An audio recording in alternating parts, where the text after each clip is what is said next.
بسم اللہ الرحمن الرحیم۔ محترم ناظرین، السلام علیکم۔ حضرت خدیجۃ الکبریٰ رضی اللہ تعالی عنہا سیرت و کردار، عزت و احترام اور مقام و مرتبہ کے لحاظ سے قریش کی بہترین خواتین میں شمار ہوتی تھیں۔ آپ بے حد مالدار، پاک باز اور خوبصورت تھیں۔ دور جاہلیت میں آپ کو طاہرہ کا لقب دیا گیا تھا اور سیدۃ القریش کہا جاتا تھا۔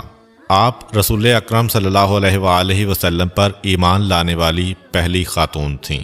رسول اللہ صلی اللہ علیہ وآلہ وسلم نے جن 4 خواتین کو جنت کی بہترین خواتین قرار دیا، آپ ان میں سے ایک ہیں۔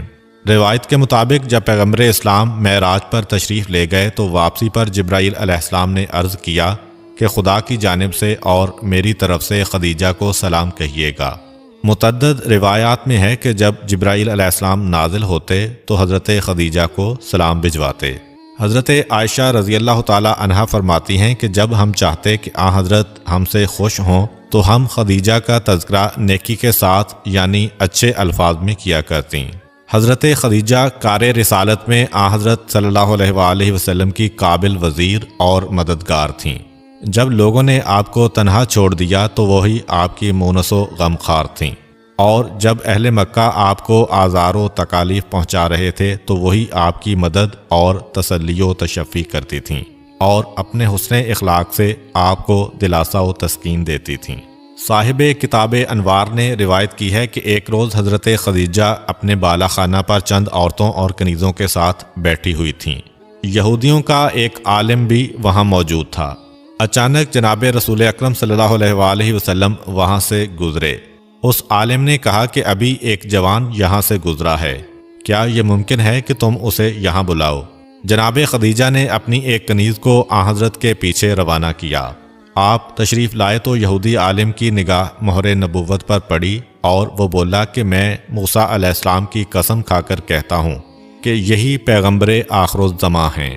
آپ کے تشریف لے جانے کے بعد حضرت خدیجہ نے اس یہودی عالم سے پوچھا کہ تم نے کیسے جانا کہ یہ پیغمبر ہیں؟ اس نے کہا کہ ان کے اوصاف میں نے تورات میں پڑھے ہیں، ان کے والدین ان کے بچپن میں وفات پا جائیں گے اور ان کے دادا اور چچا ان کی پرورش کریں گے، اور یہ قریش کی ایک ایسی عورت سے نکاح کریں گے جو اپنی قوم میں سب سے بلند مرتبہ، اپنے خاندان کی ملکہ اور صاحب تدبیر ہوگی۔ پھر اس نے اپنے ہاتھ سے حضرت خدیجہ کی طرف اشارہ کر کے کہا، اے خدیجہ، میری بات یاد رکھنا اور کوشش کرنا کہ ان سے تمہارا رشتہ ازدواج قائم ہو جائے، کیونکہ ان کا ساتھ دنیا اور آخرت میں سعادت ہے۔ پھر اس نے چند اشعار پڑھے جو حضرت اور حضرت خدیجہ کے عقد پر مشتمل تھے۔ حضرت خدیجہ کے ایک چچا جن کا نام ورقہ بن نوفل تھا، اپنے دین کے بہت بڑے عالم اور آسمانی کتابوں کے قاری تھے۔ انہوں نے ان کتابوں میں حضرت کی صفات میں یہ بھی پڑھا تھا کہ آپ قریش کی اس عورت سے نکاح کریں گے جو اپنی قوم میں بزرگ و بلند مرتبہ ہوگی، آپ کے لیے اپنی دولت خرچ کرے گی اور تمام امور میں آپ کی معاون و مددگار ہوگی۔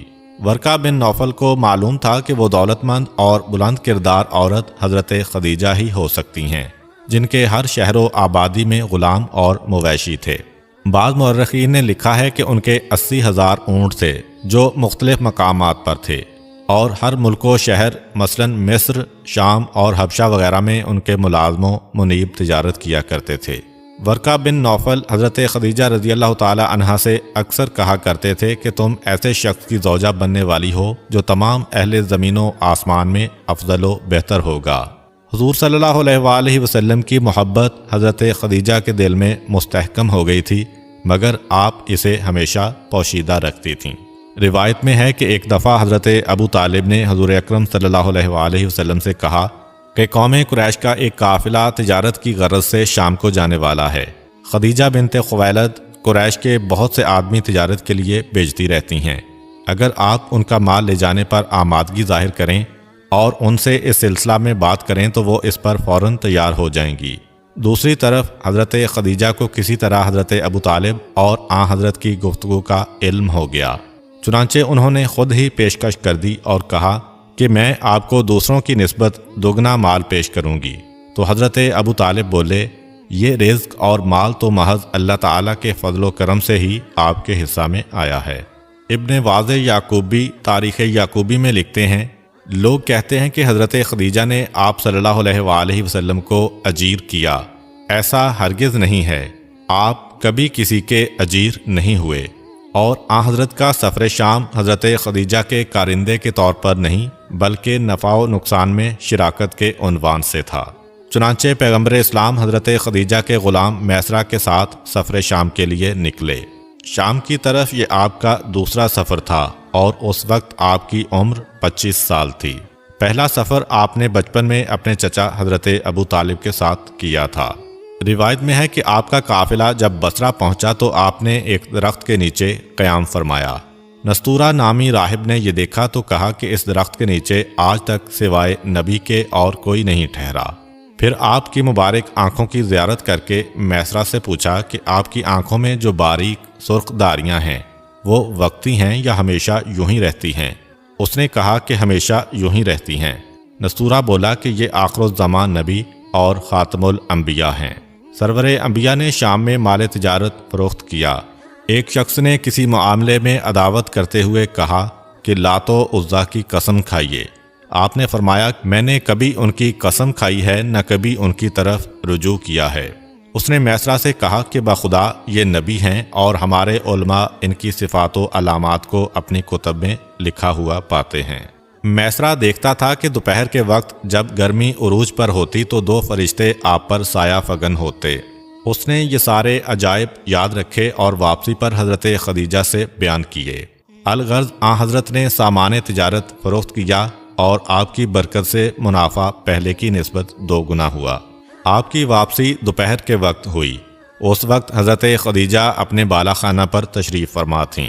سرور دو عالم کو اس حال میں دیکھا کہ آپ اونٹ پر سوار ہیں اور 2 فرشتے آپ پر سایہ کیے ہوئے ہیں۔ انہوں نے یہ منظر گھر میں موجود دوسری عورتوں کو بھی دکھلایا تو سب حیران رہ گئیں۔ پیغمبر اسلام ان کے پاس پہنچے اور سفر میں حاصل ہونے والے نفع کی تفصیلات بیان فرمائیں تو وہ بہت خوش ہوئیں۔ میسرہ نے سفر کے تمام واقعات و معجزات اور نستورہ راہب کا بیان گوش گزار کیا۔ حضرت خدیجہ بڑی زیرک و دانا خاتون تھیں۔ دل میں آپ کے ساتھ عقد کا پختہ ارادہ کر لیا اور اس ارادہ کی تکمیل کو سعادت دارین سمجھ لیا۔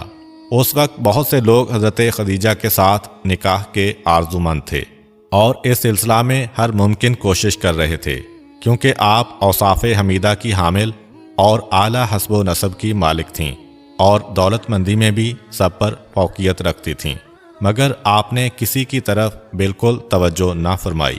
قریش کے جن سرداروں نے آپ کو شادی کے پیغام بھجوائے ان میں سلت بن ابی یحاب، ابو جہل، ابو سفیان اور عقبہ بن ابی معیط وغیرہ شامل تھے۔ حضرت خدیجہ نے آپ صلی اللہ علیہ وآلہ وسلم کے اخلاق و کردار سے متاثر ہو کر آپ کو اپنی ایک کنیز نفیسہ بنت منیہ کے ہاتھ شادی کا پیغام بھجوایا۔ نفیسہ کہتی ہیں کہ جب میں حضور صلی اللہ علیہ وآلہ وسلم کی خدمت میں شادی کا پیغام لے کر حاضر ہوئی تو آپ نے قبول فرمایا۔ نفیسہ نے واپس جا کر حضرت خدیجہ کو سرکار دو عالم کی رضامندی کا مجدہ سنایا تو انہوں نے ایک شخص کے ذریعے آپ کو پیغام بھیجا کہ فلاں وقت اپنے خاندان کے اکابرین کے ساتھ میرے غریب خانہ پر نکاح کے لیے تشریف لائیے، اور ایک آدمی اپنے چچا عمرو بن اسد کی طرف روانہ کیا کہ نکاح کے ولی بن کر عقد کریں۔ پس وہ بھی پہنچے اور سرور انبیاء بھی اپنے چچاؤں کے ساتھ تشریف لائے۔ روایت کے مطابق اس وقت آپ کی عمر مبارک 25 سال اور حضرت خدیجہ کی 40 سال تھی۔ ابو الحسین بن فارس روایت کرتے ہیں کہ پیغمبر اسلام صلی اللہ علیہ وآلہ وسلم اور حضرت خدیجہ رضی اللہ تعالی عنہا کا نکاح پیغمبر اسلام کے چچا حضرت ابو طالب نے پڑھایا تھا۔ حضرت خدیجہ کا مہر 12 اونس سونا اور 25 اونٹ مقرر ہوا، جسے حضرت ابو طالب نے اسی وقت ادا کر دیا۔ یہ واقعہ 27 قبل از ہجرت اور 595 عیسوی کا ہے۔ روایت میں ہے کہ جب تک حضرت خدیجہ رضی اللہ تعالی عنہا زندہ رہیں، رسول کریم صلی اللہ علیہ وآلہ وسلم نے کوئی دوسرا عقد نہیں کیا تھا۔ یہ بھی واضح کر دیں کہ بعض لوگوں کا یہ کہنا بے بنیاد اور غلط ہے کہ حضرت خدیجہ نے حضور کے عقد میں آنے سے پہلے 2 شادیاں کی تھیں اور دونوں خاوندوں سے آپ کی اولاد بھی تھی۔ ابن شہر آشوب کہتے ہیں کہ احمد بلازدی، ابو قاسم کوفی، ابو جعفر اور مرتضیٰ نے اپنی اپنی کتاب میں نقل کیا ہے کہ رسول اللہ نے جب حضرت خدیجہ سے شادی کی تو وہ باکرہ یعنی کنواری تھیں۔ حضرت خدیجہ کے پہلے سے شادی شدہ اور صاحب اولاد ہونے کا شوشہ ممکن ہے انہی لوگوں کا چھوڑا ہوا ہو جن کے آباء و اجداد نے ہر ہیلہ کیا کہ کسی طرح عرب کی سب سے زیادہ خوبرو، زیرک و دانا اور مالدار خاتون کے ساتھ رشتہ ازدواج قائم کر سکیں، مگر وہ اپنے عزائم میں کامیاب نہ ہو سکے اور اپنی ناکامی کو اپنے لیے باعث رسوائی سمجھنے لگے۔ چنانچہ جب وہ در نایاب 40 سال آغوش صدف میں رہنے کے بعد تاج رسالت کی زینت بنا تو یہ لوگ اس کی تابندگی ماند کرنے کی کوشش ناکام میں آپ کے شادی شدہ اور صاحب اولاد ہونے کا پروپیگنڈا کرنے لگے، اور اس کی دلیل ان لوگوں کے نزدیک آپ کی 40 سالہ عمر ہی تو ہے۔ چنانچہ ان کے حساب سے آپ کی پہلی شادی نوجوانی میں ہوئی مگر آپ بیوہ ہو گئیں، پھر دوسری شادی ہوئی، پھر بیوہ ہو گئیں، حتیٰ کہ 40 سال کی عمر میں پہنچ گئیں تب آپ نے حضور کے ساتھ عقد کیا۔ اور عرب میں چونکہ کم عمری میں ہی لڑکیوں کی شادی کر دی جاتی تھی، اس لیے یہ کیسے ممکن ہے کہ قریش کی سب سے زیادہ حسین و دانا اور مالدار عورت 40 سال تک غیر شادی شدہ رہے؟ اگر ہم اس دلیل پر غور کریں تو یہ دلیل انہی لوگوں کے خلاف جاتی نظر آتی ہے جو اسے اپنے موقف کے حق میں استعمال کرتے ہیں، یعنی حضرت خدیجہ جیسی حسین و جمیل، اوصاف حمیدہ کی حامل، اعلیٰ حسب و نسب کی مالک اور فہم و ادراک سے مالا مال ایک دولت مند خاتون کا کئی لوگوں کے رشتوں کو ٹھکراتے ہوئے 40 سال تک غیر شادی شدہ رہنا ہی یہ ثابت کرتا ہے کہ ان جیسی عظیم المرتبت خاتون کو اپنے سے بڑھ کر کوئی عظیم ترین شخصیت نظر آتی تو وہ شادی پر آمادہ ہوتیں۔ پس 40 سال تک کوئی ایسی ہستی ملی نہ ہی شادی کی۔ امید کرتا ہوں کہ آپ کو آج کی ویڈیو اچھی لگی ہوگی۔ اگر آپ کو ہماری ویڈیو اچھی لگی ہے تو ویڈیو کو لائک کریں اور مزید اس طرح کی ویڈیوز دیکھنے کے لیے ہمارا چینل سبسکرائب کر لیں۔ ملتے ہیں نیکسٹ ویڈیو میں، اجازت دیجیے، اللہ حافظ۔